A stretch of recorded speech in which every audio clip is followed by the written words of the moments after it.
જ્યારે જયંતિરામ બાપા સત્સંગ કરવા માંડ્યા દાદાશ્રીની હાજરીમાં, એ સમયગાળાની અંદર કાંઠમાં પ્રોગ્રામ હતો. ઓલા બાપુની તિથિ નિમિત્તે પાંચમનો પ્રોગ્રામ ત્યાં થતો.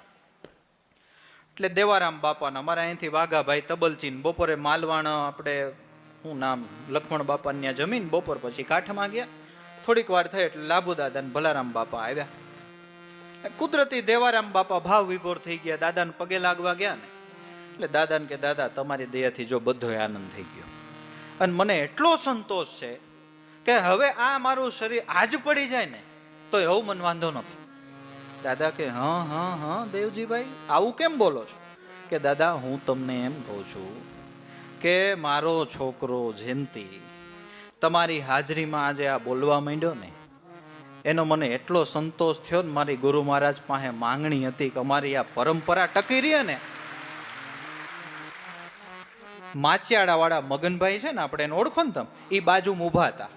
તો એ દાદા એવું બોલ્યા દેવજીભાઈ નામ ને ઉગારામ છે ને એ ચિંતામણી છે અને એની છાયામાં મેન તમે ચિંતવું હોય ને કયું કામ બાકી રહ્યું એ તો કયો.